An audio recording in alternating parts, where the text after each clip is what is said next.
Our movie starts with Anita arriving home from her nightly run to prepare for her first day of work. She is late for class owing to car trouble and printing out her pupils' paperwork after spending the night alone. Anita is the teacher for a group of youngsters that will be enrolled in their class. She invites the youngsters to get to know each other and share some information about themselves. Each teenager introduces herself and discusses their main activity or accomplishment. It's time for one of the boys to introduce himself as Marcus. Anita is embarrassed and wants to halt the introductions, but the youngsters are inquisitive about her as well. The teacher tells them she used to do rhythmic gymnastics. We're back at home. Anita, her husband Hassie, and their 2 adult daughters spend the evening celebrating their father's birthday. Anita cleans up and hints to her husband for a cupcake, but he is too busy working, so Anita goes to bed unsatisfied. The following day goes on as usual. Anita is taking a shower in the evening when she hears the doorbell ring. She finds a magnificent bunch of red roses on her porch, along with a note from a schoolboy expressing his compassion for her. Anita keeps a careful eye on Marcus the next day, learning more about the youngsters from her colleague. A quarrel involving 2 schoolboys interrupts their conversation. The teachers separate the boys, and Anita is told to take Marcus to the principal for a talk. Instead, she brings the boy to the locker room to treat his wounds. She was injured as a youngster, and physicians had to insert 3 screws into his neck. Marcus tries to palpate one of them by placing his hand on the woman's neck. She was ready to kiss the schoolboy since she was excited. But just then, a girl enters the locker room and sits in the teacher's lounge. Anita goes on social media, discovers Marcus's profile, and searches for him. The teacher texts the boy and asks him to forget about the incident in the locker room in his photo. Marcus responds by sending a snapshot of his penis, which makes the woman laugh. An inquisitive coworker inquires as to the source of her laughing, but she ignores him, leaving him alone. Anita enters Marcus's correspondence and glances carefully at his penis. The horny and dissatisfied lady expels negative ideas in whatever manner she can. When Anita returns home,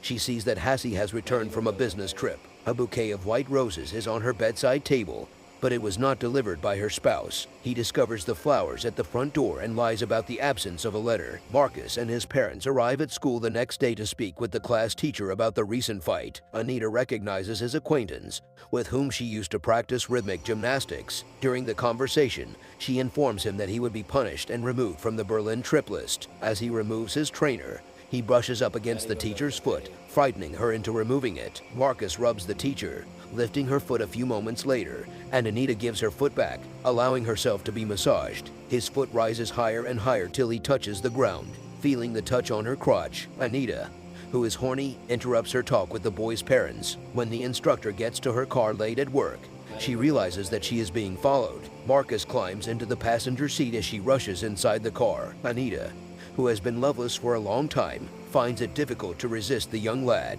After that, the student went home, and the teacher now thinks about him every night before going to bed. Anita is oblivious to her spouse since she is enamored with Marcus and fantasizes about doing it again with him. The class instructor is continuously following the boy at school, watching him shower and spend time with his friends. Anita begins to annoy the schoolboy with her messages, but he ignores her with only sporadic responses. Anita decides to go to Marcus' house after watching one of the recordings and noticing that he is cheating on her by spending time with other schoolgirls. Cheerfully greeting the teacher, an old friend invites her into the house. Marcus's mother and their friends have started a reading club and have invited Anita to join. The schoolboy who has arrived home is irritated to see the teacher in his home. The boy goes to take a shower, and Anita follows. When she enters the restroom and forces Marcus against the wall, she finds his penis. Anita begins bugging the boy with texts again, but he refuses to communicate with her. He misses school one day because he is sick. Anita and her husband travel to meet Hass's colleagues,